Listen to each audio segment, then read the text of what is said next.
Hello, and welcome to Self-Care is Sexy. My name is Chris, and I'll be your host. We're a podcast that's here to generate and share self-care ideas with each other. Last episode, I brought you 5 easy steps to instant self-care, and I went over all the different ways that you could get self-care immediately in the moment, no matter what you're doing, no matter where you are, and no matter how you felt about yourself. If you've missed that show or any of our past episodes, you can find our podcast on iTunes, SoundCloud, Spotify, and of course at our website, www.selfcareissexy.com. All right, I want to give you a quick preview of what to expect from today's show. Today I'm going to give you 5 ways to think better about yourself. We're going to go through some different tips and hacks on how you can change with the way you think about yourself. And this is so imperative to self-care. But before we get to that, a few quick housekeeping notes. Okay, well, thank you so much, everyone, for joining me this week. I really am excited to talk about this topic. I think this is something that's extremely important and that it needs to be addressed in order for us to really focus on what self-care is, for us to get in the mindset of how to better take care of ourselves. Because one of the barriers, one of the hardships to getting the self-care that we deserve, that we need, and to give ourselves that permission to put ourselves first in our lives is the way that we think about ourselves. And I want to talk about this today because I really believe that how we think about ourselves is how we treat ourselves. And if you have a hard time, if you're struggling and you have a negative self-image, if you've got negative self-talk, if these are things that you've been working on or you've started to notice that it's getting worse and worse, I've got some really easy ways that you can shift your thinking so that you can think better about yourself. Now, as somebody who has spent the majority of their life not thinking well about themselves, I have the authority to talk about how to get out of that. A lot of my negative self-talk and a lot of my negative self-image and the way that I thought about myself before I made self-care a priority, before I really committed to loving myself first, was all centered around not being good enough, not feeling worthy, always trying to prove myself, even to the wrong people. I worked tirelessly to prove that I was good enough to be a part of toxic relationships, toxic friend circles, and I beat myself up over and over and over again because I didn't fit into those categories. And it honestly had nothing to do with the external circumstances. Like, while they definitely contribute to the way that you think about yourself, the choice to think shitty thoughts about yourself is internal only.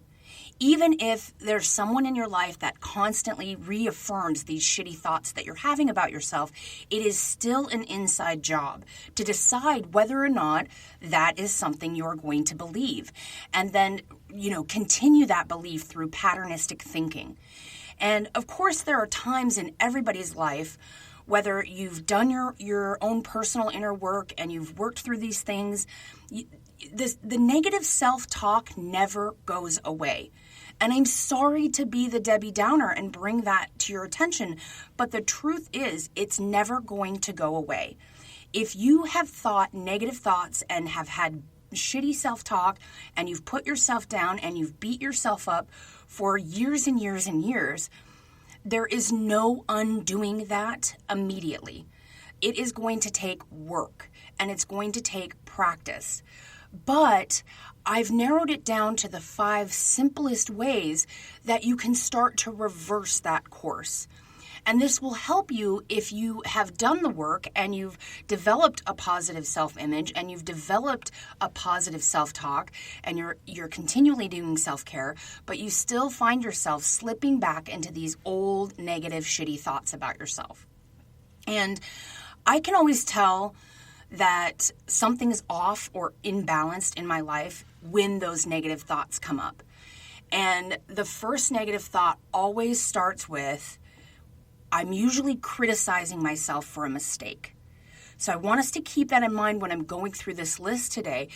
What is the first triggering thought you have that takes you down the suck hole of all the negative thinking about yourself? What triggers you to start bashing yourself?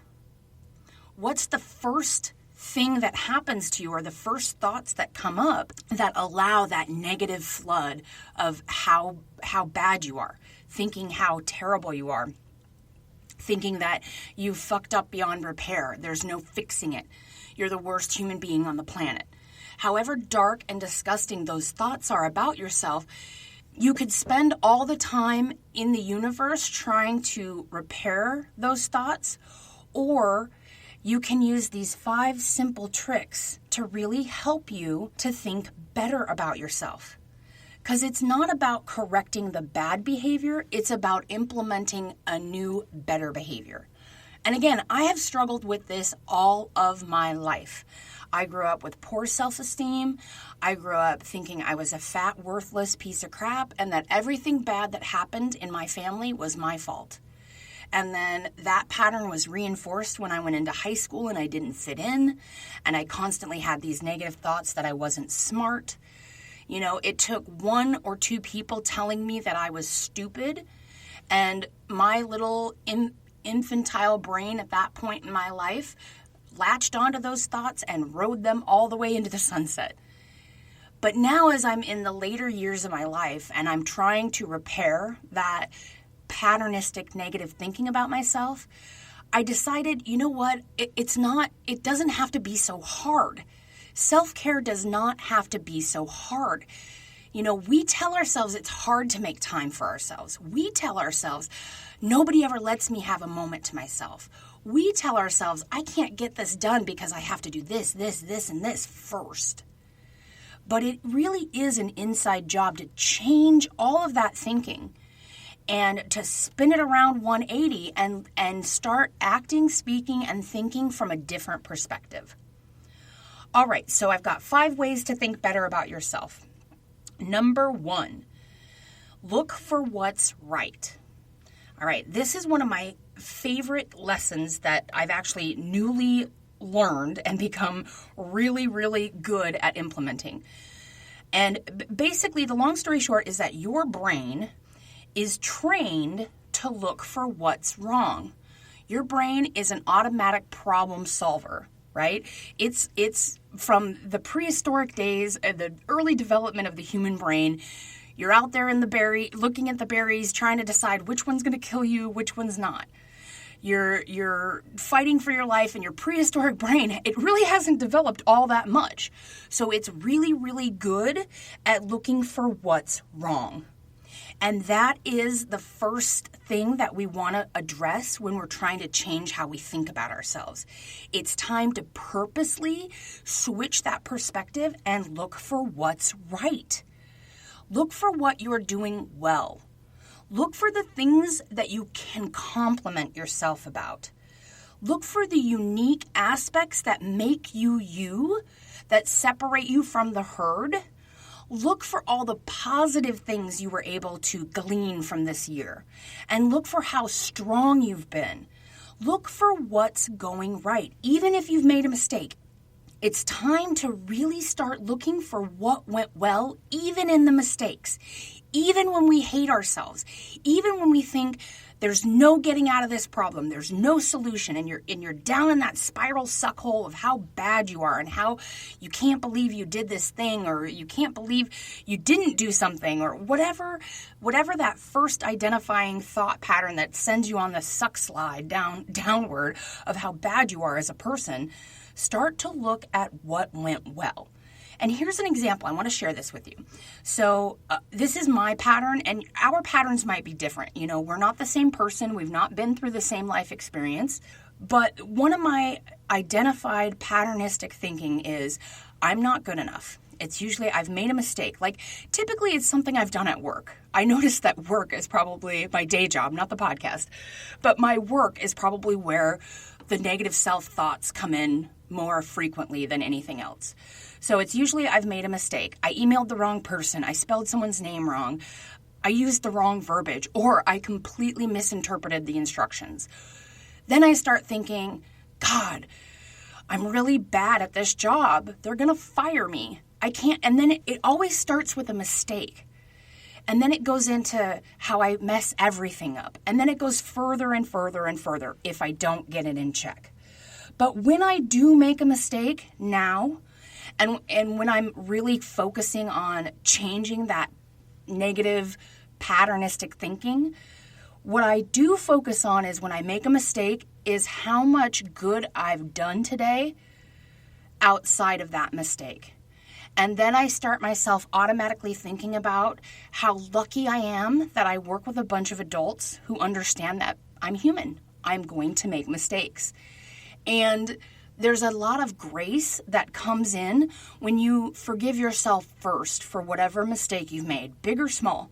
And it could be big. It could be massive. You could be sitting in the worst consequences of your bad decision right now, and you can still find something good with it. What lessons has this taught you? Whatever mistake you've been through, or whatever thought pattern that's getting you to that negative self-thoughts, those negative self-image, that negative self-talk, whatever got you there, that's key, is identifying that. And once you get there, the easiest way to get out of that suck hole is to really pick apart and be objective and look at the situation and look for what's right. Number 2 in my 5 ways to think better about yourself is to cultivate self-forgiveness. Now, you're going to see yourself a whole lot differently when you're focused on forgiving yourself first. So whatever it is, whether it's a mistake that got you into negative thinking, or whether you're just feeling depressed and you start bashing yourself, or you walked past the mirror, you saw something you didn't like, and then you went down the suck slide of how bad you are as a person. However you got to that thinking, the most important thing you can do in that state of mind, while you're thinking you suck and you're starting that groove of negative self-thoughts, the best thing you can do is just forgive yourself. Self-forgiveness is transformative. And I know this sounds all hippie, woo-woo, whippy-dippy, but I'm telling you folks, self-forgiveness sounds like this big ethereal concept. It's like, what does that mean exactly? And it's really actually very simple. When you make a mistake, when you fuck up, when you say something you don't mean, when you've not followed through on something, when you've lied, when you've done something super horrible to other people, the first thing you should do is forgive yourself. And all that is an acknowledging, a mature acknowledging that you made a mistake and realizing that you're human and mistakes are going to happen. Look, I'm not trying to bring you down, folks, but the truth is you're gonna fuck up. You're gonna make mistakes. We are not perfect. We're not supposed to be perfect. This experience of life is not about perfectly getting to the end.